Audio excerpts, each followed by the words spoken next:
Hey guys, this is Joe Hobbit. This is actually the first time I'm live, uh, showing my face and whatnot. But probably some of you might have found me on like Twitter or whatever.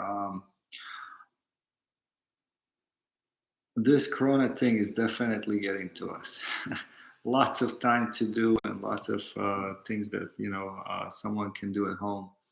But that also being said, wanted to kind of touch base some of the Kubernetes topics for today.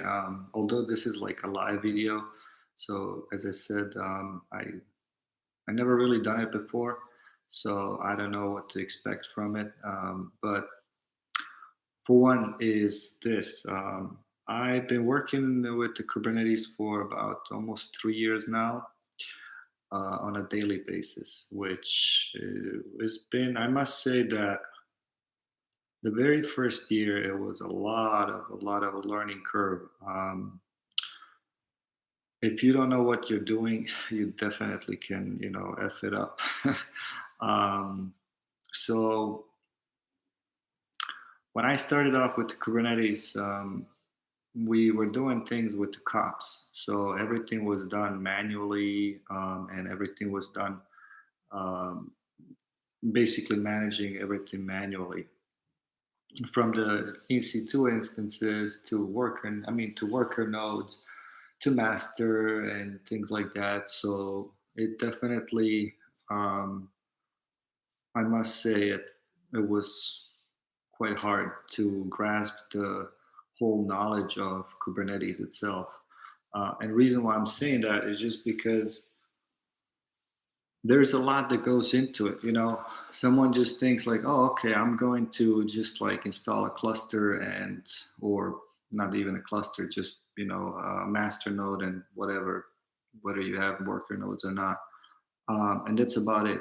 But when you think about it from a security standpoint of view, um, you know, if you're on say AWS itself, like you have to think about security groups, you have to think about VPCs, you have to think which region you're gonna be in, you have to think about what kind of size of the nodes you're gonna have to, um, and then like more to it, I would say is uh, auto scaling.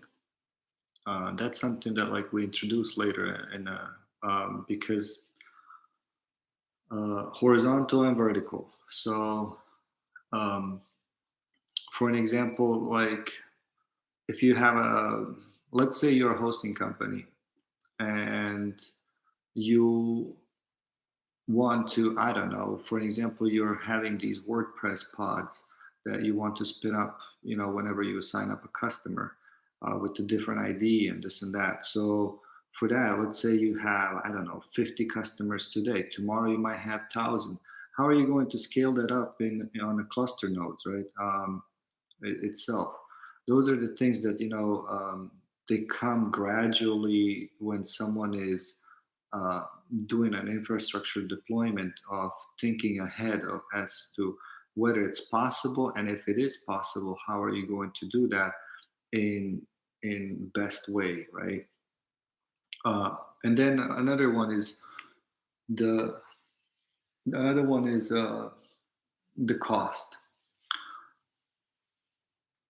Kubernetes is not for everyone, obviously. And why I'm saying that is just because sometimes when you have um, smaller application and whatnot, then you might go with Google Cloud or Azure or whatever, and managing some of these applications might be a lot less cost effective and even better than having Kubernetes. Another one would be not many things are supported on Kubernetes, and what I'm thinking about right now is, say, databases, right? That's something really that not everyone would be comfortable putting I don't know, Elasticsearch, although it's possible and it's there and it's stable and this and that. But when you think about the managing of it, it's not something that like it's as easy as like spinning up an EC2 instance or having a Elasticsearch cluster that talks to each other and that everything is fine, right? Because on Kubernetes itself, say Elasticsearch, first you have a Elasticsearch, then you have to work with the PVC. Um, and then how is storage going to be expanded, whether it's possible, and this and that, and then like what pods are going to be expanded, and what happens if, say, so you have an Elasticsearch pod, and what happens if you delete it or someone deletes it?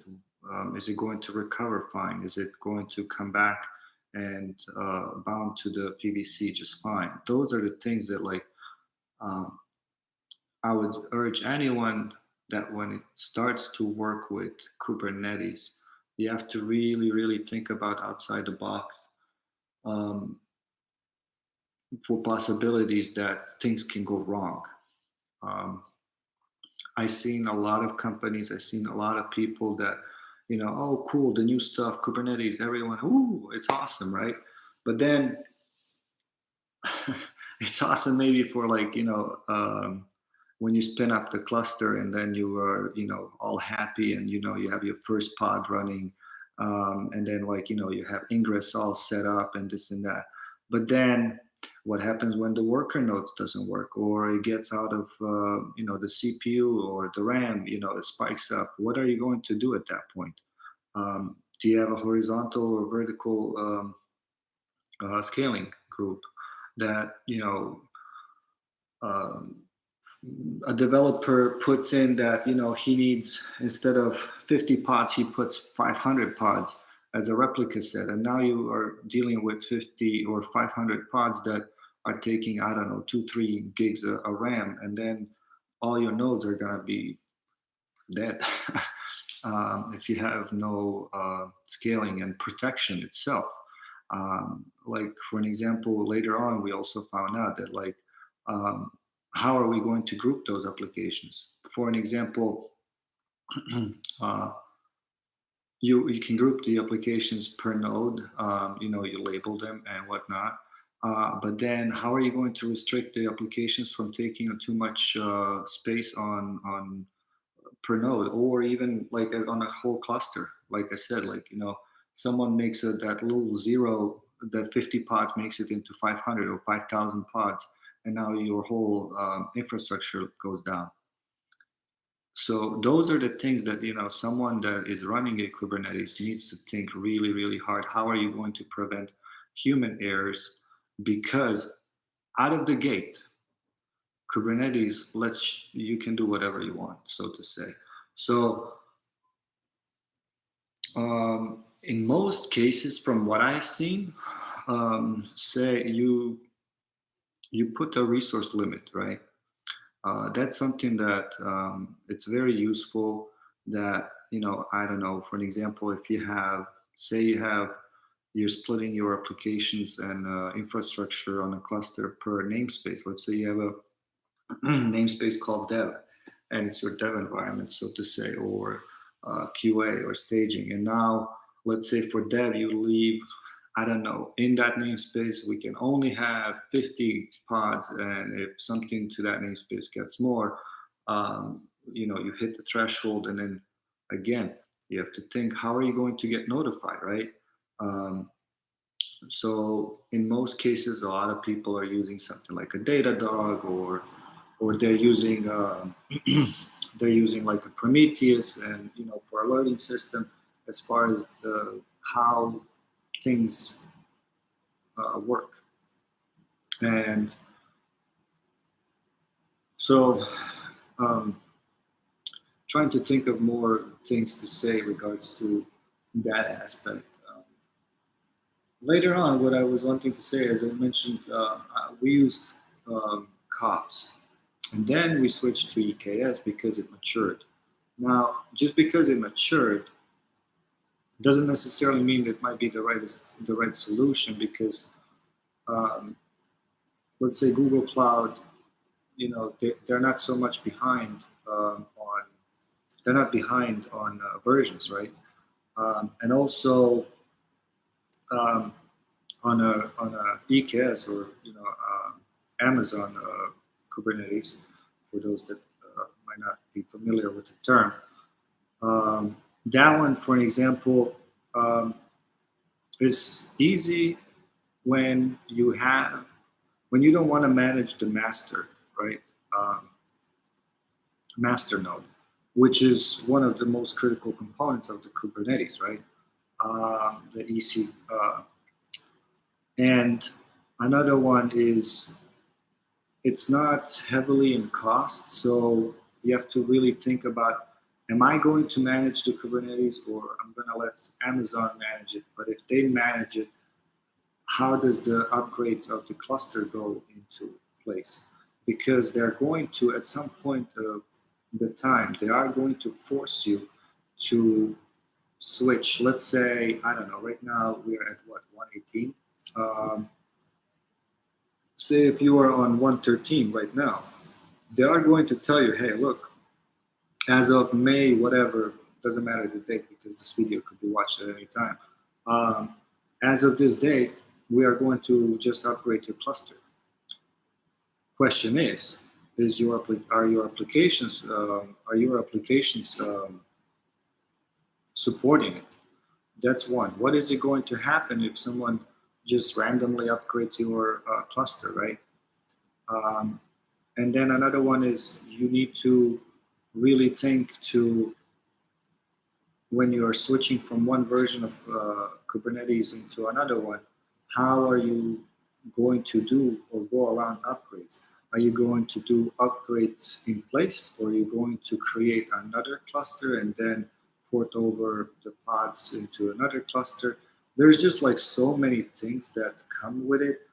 And those are the things that you learn around Kubernetes. And thankfully, Kubernetes community really, really, I must say, is really good. It's large.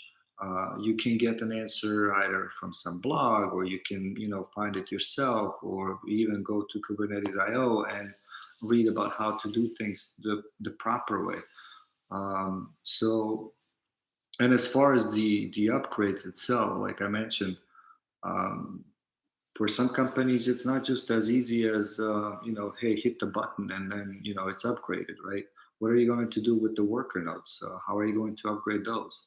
So um, yeah, just wanted to give you kind of like a gist of all kind of topics regards to the Kubernetes, because I think it's really valuable for someone that might be starting into Kubernetes to know that um, just because you know how to install it doesn't necessarily mean that it's going to work down the road. So when you do work with Kubernetes, you do really need to touch into all kinds of aspects of from security to network to upgrades to like literally everything, right? Otherwise, you're going to be stuck with you know say you're going to manage the Kubernetes yourself, right? You're going to maybe be stuck, 5, 6 versions in the back, and and then that becomes legacy. How are you going to upgrade it? So yeah, hope you enjoyed the video. I kind of just wanted to, give you a little Saturday. Well, today's Saturday, but for you, it might be some other day. Uh, Kind of like little knowledge transfer as far as like what I learned uh, to be difficult, as far as not difficult necessarily, but more hitting the complexity of Kubernetes. The more you really dig into it, the more could be complex as far as getting things the right way. Uh, but I must say that even working with the Kubernetes for 3 years, I enjoy every single time I hit some snag, like, a blocker, because I know for a fact that I'm going to somehow find a way to fix it or make it better. either coding it or find a solution online. So hope you enjoyed the video. You have a wonderful day.